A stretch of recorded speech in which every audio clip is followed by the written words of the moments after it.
Hey you guys, we are back for another review of Mayans MC.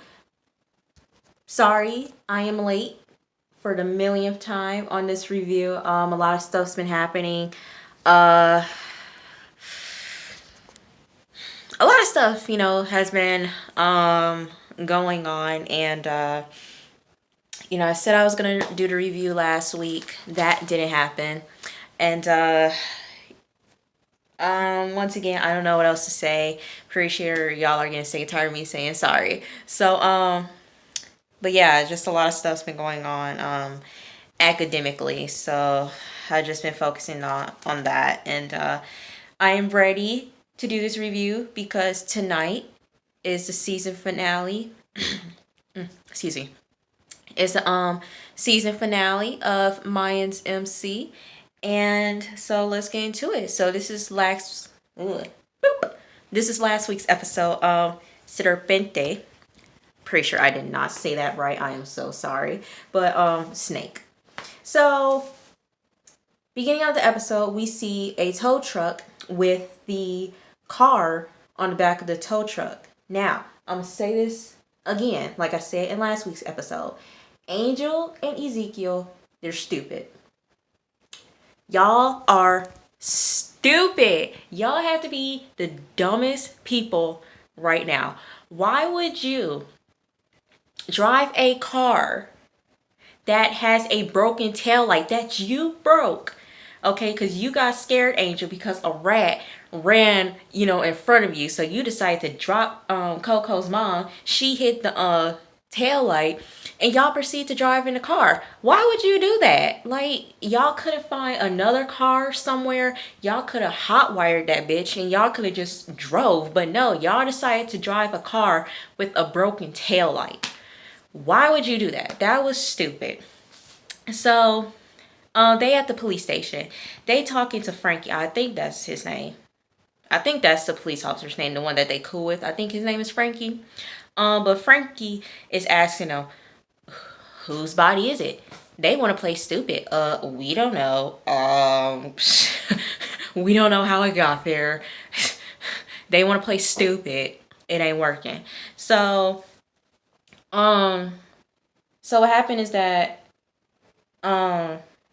Frankie leaves and he talks with his supervisor or whatever, and basically the brothers, they walked into a Homeland Security problem, and so a representative from the DOJ is they're gonna talk about the Jimenez brother, not wrong wrong people, not the Jimenez brothers, no, about Ezekiel and Angel. So we see Potter walk in, and but Ezekiel, he gets a flashback. And the flashback, y'all remember a couple episodes ago when we first got introduced to Potter, Ezekiel, he was walking out of the scrap shop, and Potter was just sitting there across from the scrap shop telling Ezekiel, isn't it a lovely night? Y'all remember that episode from a couple of weeks ago? Yeah. So Ezekiel gets a flashback, and that's how he remembered Potter. So Potter basically spills the beans. He has diarrhea of the mouth. He tells Angel everything.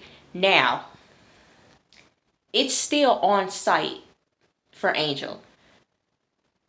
It's still on site. At this point, I felt bad for him. At that point, I felt bad for Angel because he didn't know. Okay. And so Potter tells Angel that, yeah, Ezekiel made a deal with Diego. Okay.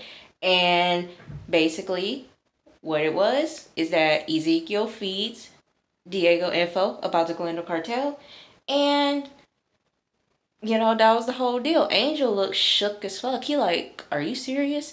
And then Potter tells Easy that, well, change of plans. Your deal with the DEA is irrelevant. Okay. But there is an opportunity for you, okay?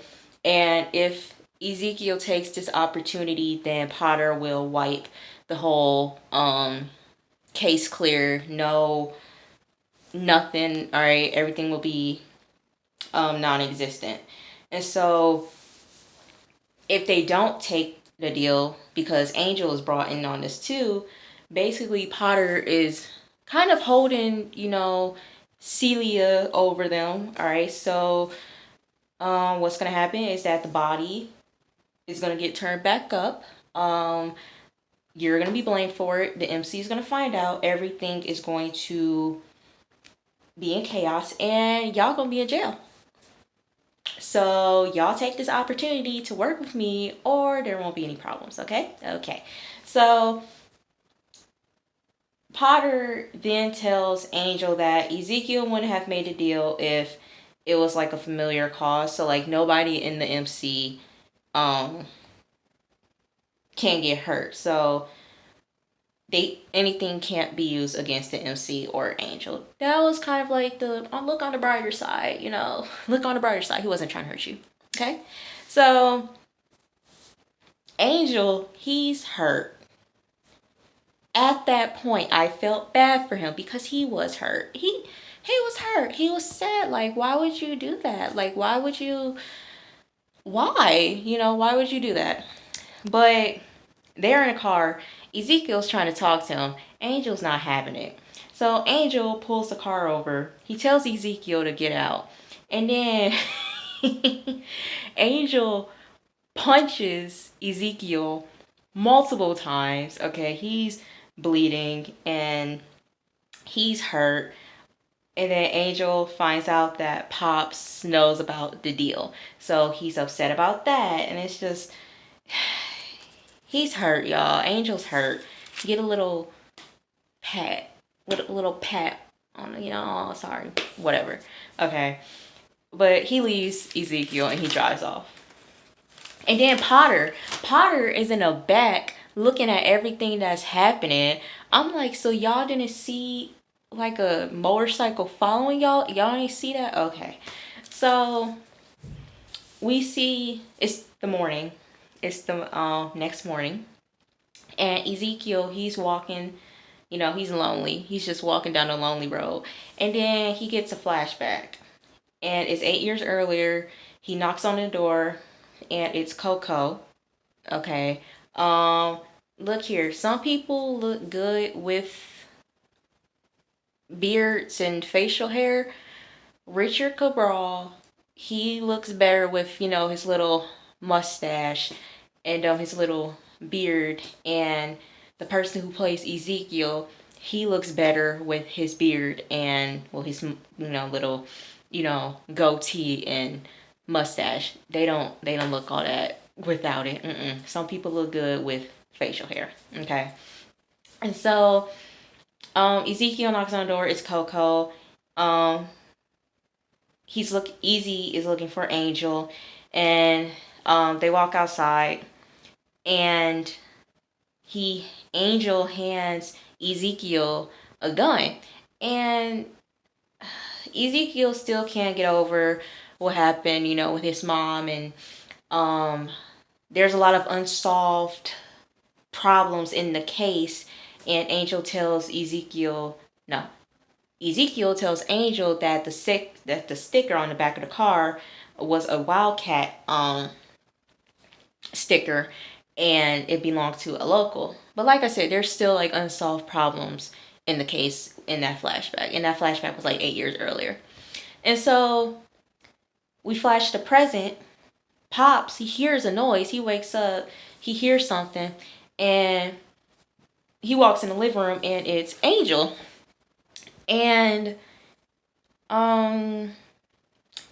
Angel tells Pops, about, trophies like, man, if Ezekiel didn't get into college because of his academics, he was a great athlete. He could have got, an athletic scholarship. And he tells Pops that there isn't anything that he should be proud of with Angel. And when it comes to Angel, he shouldn't be proud of anything. And we kind of see that tension, because y'all remember in the first episode I said there seems like some tension between Angel and the father, and I hope that we get into it later on episode, and we get into it this episode, that there is some kind of, little favoritism, somewhat. My hair, sorry y'all, I gotta fluff out my hair. Okay, it looks somewhat good. Okay, my bad, y'all. I just had to do like a hair check. Gotta look nice on camera. Okay, can't be looking like a fool on here. Okay, so he tells Pops that when he was a kid, like he would have a dream that someone would come into their house and that an intruder would point the gun at the mom and Pops, and then Angel would have to choose, right? He was like, that's kind of fucked up, for a little kid to think that way. And so he tells Pops that he found out about the DEA deal and that how he always chooses Ezekiel over Angel. And like I said, there's some kind of little like favoritism, but Pops says, look, Ezekiel needed me, okay, to make the deal, and that he always loved Angel. He's his first child, but Angel made his choice. He fucked up in his life. This is where he's at now, but Pops will always love Angel, but there is some type of favoritism you can see. And so Angel tells Pops that a US, attorney told him what happened. We'll get some recap that Potter is gonna help Ezekiel's case get cleared. So Pops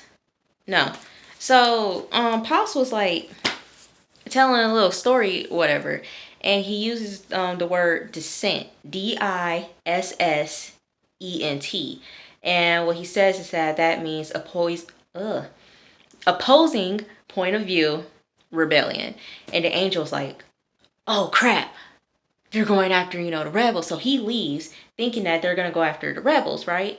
Okay, so we cut to Galindo's house, and everybody's doing a full scrub down. The maids, they cleaning up and everything like that, and he's asking Devontae, make sure that the house is clear, no bugs, no cameras, no wires, nothing. Make sure everything is 100%, okay? And so Galindo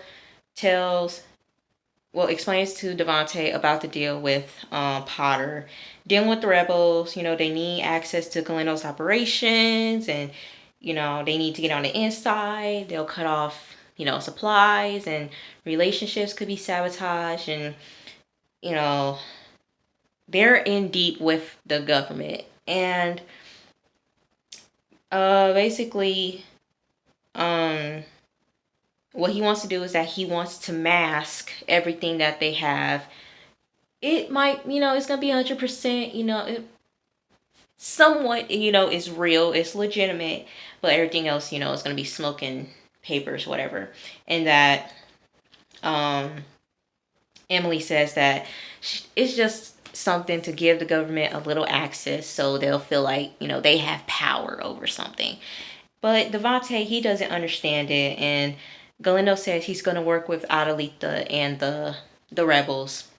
And Devontae still isn't feeling it. Like, you can't cross the government. And it's like, Galindo says that his deal with Adelita makes the most sense. But the one thing that got me was when Devontae was like, we're not Pablo Escobar. I said, y'all damn right y'all not Pablo Escobar. Look here. Pablo Escobar was in his own little world, okay? Pablo Escobar was that dude that everybody was afraid of.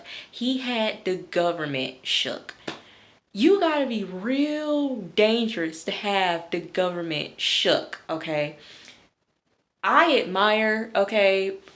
Look, Pablo Escobar was a real dude. He was a real dude, okay? He was not to be messed with. I'm like, what Pablo Escobar did in his life is nowhere near compared to what y'all are doing, okay? Pablo Escobar was the top dude, okay, in the drug world, okay? People admire to be like Pablo Escobar. Y'all are nowhere near Pablo Escobar, okay? So that made me laugh a little bit. So Devontae is saying this whole Potter deal is BS, but Emily says, look, everything's gonna be off the grid. But Devontae's still not following through with it. He still doesn't agree with it. But he's trying to convince Galindo not to do it.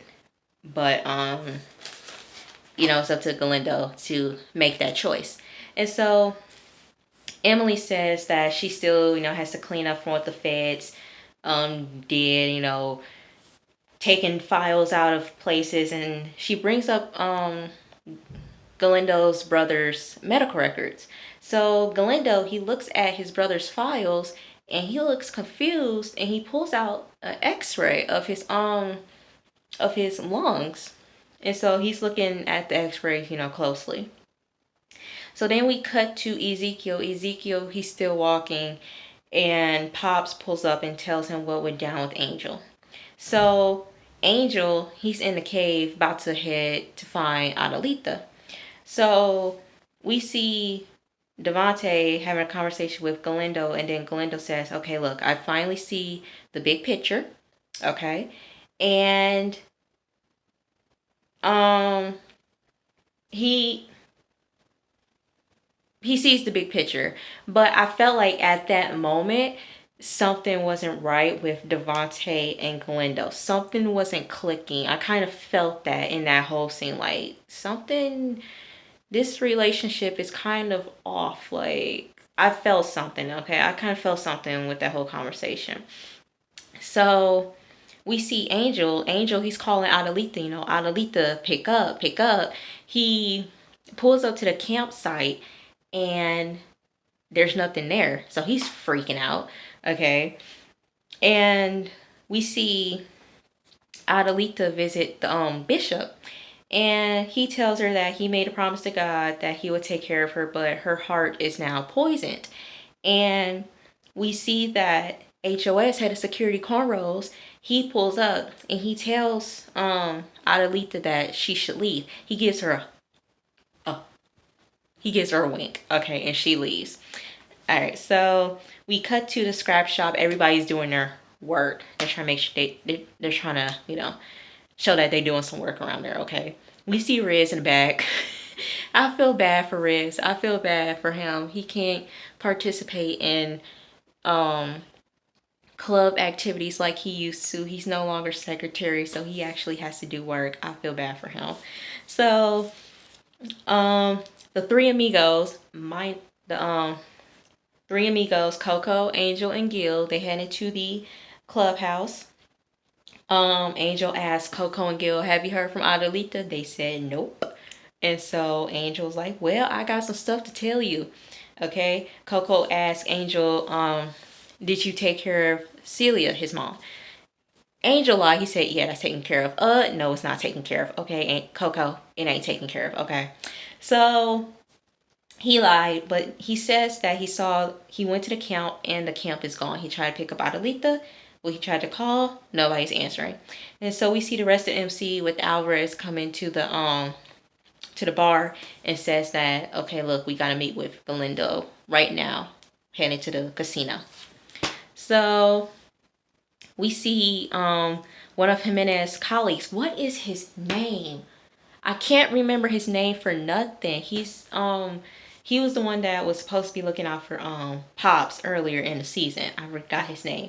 But Jimenez's colleagues, one of Jimenez's colleagues, he tried to access the files and he couldn't get into it. So that's why he told his boss, and then his boss tried to go into the files, couldn't do it. He said maybe IT is, cleaning up. So we see the Mayans heading to the casino along with the Galindo cartel. So we cut back to Diego. All Diego wanted to do was go to his office, and get the rest of his stuff. No, somebody messed up my baby's office. Somebody messed up his office. Okay, desks turned over, chairs flipped over. You know, the ceiling's messed up. Somebody messed up my baby's office. I don't like that. That's disrespectful. Okay, and so all he was trying to do was get the rest of his stuff, okay? But he apologized, you know, for his behavior, and he's saying he's gonna go up north to meet up with his wife and his kids. He's just gonna take a break, okay? He apologized. That meant a lot, okay? And so we cut to the MC and the cartel. They meet up at the casino. You got the MC, you got Galindo, you got Emily, you got Devontae, you got head of security, HOS head of security cornrows, and everybody else. Okay. And Devontae was about to sit next to Galindo. Galindo was like, you sit across from me. Okay. And Devontae was like, what? The fuck? The fuck? Okay, I will sit across from you then. Okay. So Galindo gives the MC a recap of what happened, what went down at the border, and HOS brings in Adelita. Adelita walks in. All right, everybody confused. What's going on? I thought we were against her. No, her and Galindo, they formed a partnership, so now they have to work together. Galindo gave the Mayans a promotion. They are no longer working in the docks. Nope, they are in the boardroom. They got a promotion, y'all. Applaud, applaud. They got a promotion. And so after the whole little meeting, we see Diego. He was going to say goodbye to Pops one last time, and he tells Pops that Lincoln Potter is the U.S. attorney. He's the head of the whole case, and yeah, I think that was it. I think that was the last time we see Diego. So yeah, Diego heads back home with his wife and kids, and so we see Emily talking to Ezekiel. She walks in, talking to Ezekiel, and she tells him, look, whatever deal that you made with the DEA better not hurt my family. Ezekiel's like, it's not gonna hurt your family, girl, calm down. So we see Galindo have a chat with Devontae in the car, and he tells Devontae that there is no more trust between them. The trust is over. The bridge is burnt. I don't trust you. Okay? And he tells Devontae about his brother's medical records, and he shows him the x-ray. Now, did he die? I'm confused. Did he die or no? Did he die of pneumonia? I'm confused. Because he said he died of a slow death from, well, I guess he did die of pneumonia if he said that. But the way he said it sounded like he really didn't die of pneumonia, that Devontae made that part up. And so Devontae says, look, pull over. I got to talk to Alvarez. So Galindo says, look, the man who told where Adelita's parents were the bishop. But the man who was in charge of the execution squad was Devontae. Now, Adelita needs closure. She could have talked to Devontae. She could have talked to him face to face. She could have said how she really felt. You hurt me to the core. Okay, you hurt my... I am heartbroken. She could have talked to him. No. She hacked him to pieces. Okay, she hacked him. His head cut off. Devontae did. Okay, and then we see Galindo and HOS head of security cornrows. They hug it out. They like, I love you, man. I love you too. So what? HOS works with Adelita now? I'm confused. That part confused me. Y'all tell me if HOS head of security cornrows works with Adelita now. So that was the end of the Galindo cartel story. So we see the rebels. No, we see the bishop. He's walking into his desk, and we see one of the rebels, and working on his computer. And then we see Adelita's right hand man come up behind and choke the bishop, and the bishop dies. The bishop, last time we seen Bishop, he was hung from the ceiling. I'm like, ooh, that's so I don't like that. That every time I see stuff like that, that make my neck hurt. So we see Ezekiel. He goes to his bike and he sees someone read room 237. He goes up to the room and he walks in. He sees Coco getting a snake tattoo on his back. Okay, and so Angel tells Ezekiel that everybody is getting the tattoo.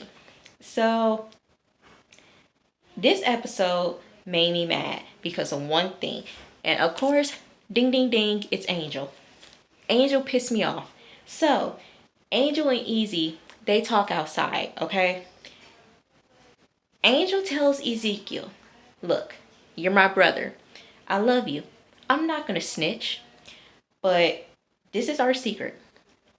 What we're gonna do is that we're gonna finish Potter's job.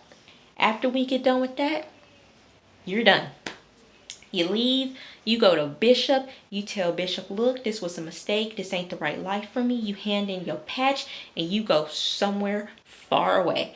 And that tattoo that you have on your arm reminds you of what you did.